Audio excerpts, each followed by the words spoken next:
Good evening, ladies and gentlemen. I believe everyone is doing well and is home safe. I'm sitting here with our developer client, Ms. Samantha Geraldine Smith. Within this presentation, I will be walking our mutual client through the design, input, and output parameters. In a nutshell, this is just a very basic walk through the final design report submitted for this project. I will immediately begin by discussing the project and going through the project description. On the screen in front of you, you will see the very first page of the design report submitted for this project. It reads here that the student has been tasked to provide professional engineering services for the detailed design and supervision of a new 4-story apartment block.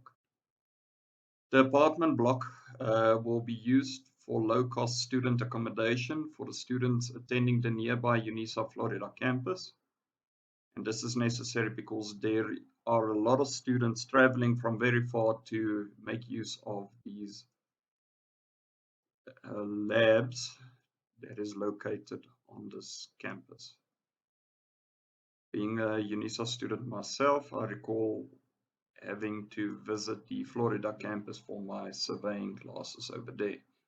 Traveling is a huge problem for the students, and therefore the need arose for the specific development and lower cost accommodation for these students. Moving on, the site description and geotechnical soil properties. You will see that 4 test pits were dug on the site and the undisturbed soil samples were taken to the lab to conduct the tests necessary to find the Atterberg limit. We did a grading analysis and we classified the soils. Triaxial soil testing was done to find the shear parameters of the soil. And then we also did a collapse potential test under a 200 kilonewton per meter squared load.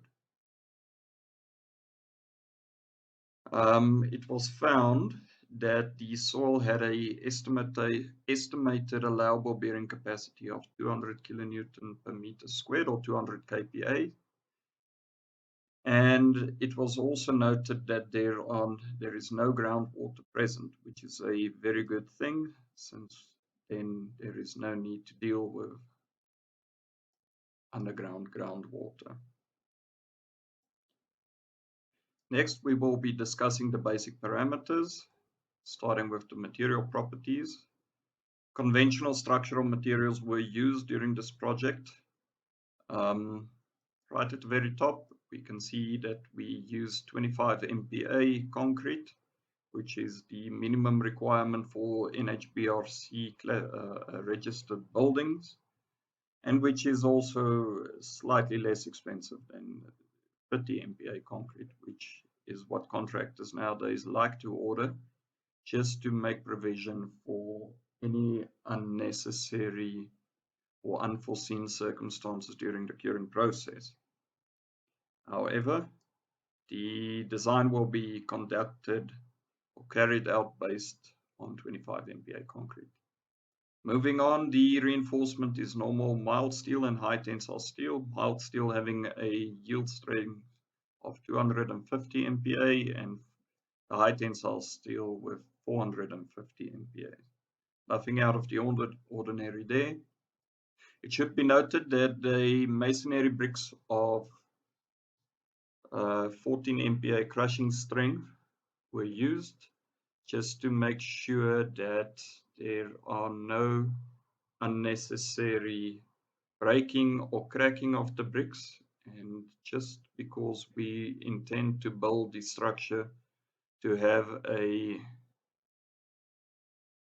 non-plastered finish or a face brick finish, which means that clay bricks will be used in any case which has a 14 MPa crushing strength. Furthermore, we specified class 1 mortar just to ensure that the best quality is upheld on site, and that the jointing of the buildings, and since it is a face brick building, it appears to be in a very good condition and presents very well, and it also has a much longer design life, since during the freeze and fall cycles class 2 or 3 mortars might not last as long. Please show me the design codes and standards that were followed. I recall from previous projects that the engineers used British and European standards. Will this also be used in this project? No, in fact not. South Africa has a full set of design standards, which we implement on various projects over the country. I do have to mention that our design standards are, however, based on the British and European standards. So a lot of the design codes will in fact reference those two country standards, and you will see a lot of the same principles and limitations, principles being followed and limitations set on projects. However, the factors just differ somewhat.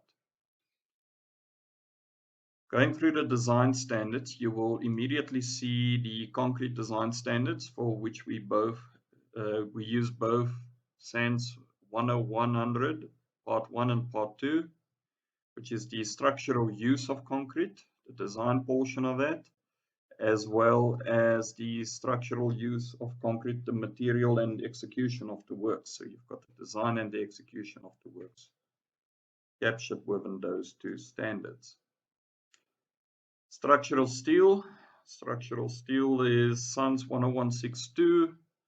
That's part 1. It's the 2005 edition that was available to us.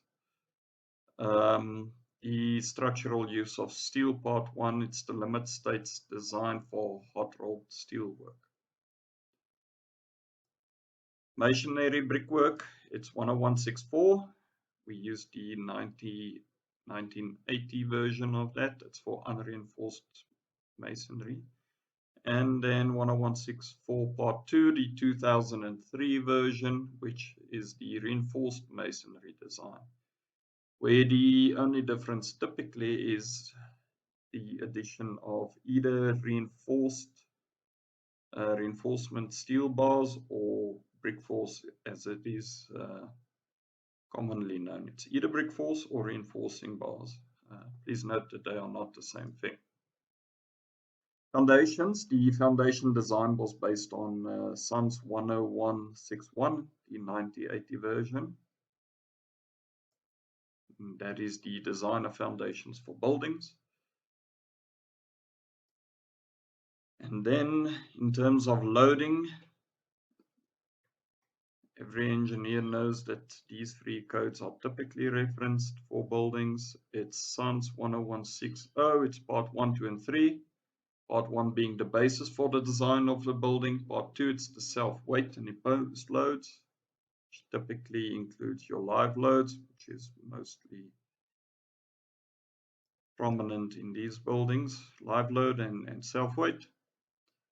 And then the swell properties, which came from the lab testing that we will be using. It's 200 kPa, so the 200 kPa and the soil type, which is classified as stiff clay. So these parameters you see in front of you will be used in conjunction with this design code, SANS 10161, the design of foundations for buildings. Next, we will be making mention of the wind loading. So since the building is located in Johannesburg, Florida, which is in the northern regions of Johannesburg, the nominal unfactored wind speed of 28 meters per second, as prescribed by SANS 10160, will be used. Below here is just a snippet of one of the pictures within the code showing that the nominal design wind speed of 28 meters per second should be used.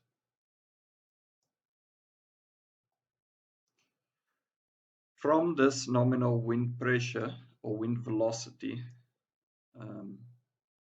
the density of air is used, and some CPEs and CPI factors will be used, which the code provides for us, and then wind pressures can be calculated to check for local damage of elements within the structure or overall stability of the structure.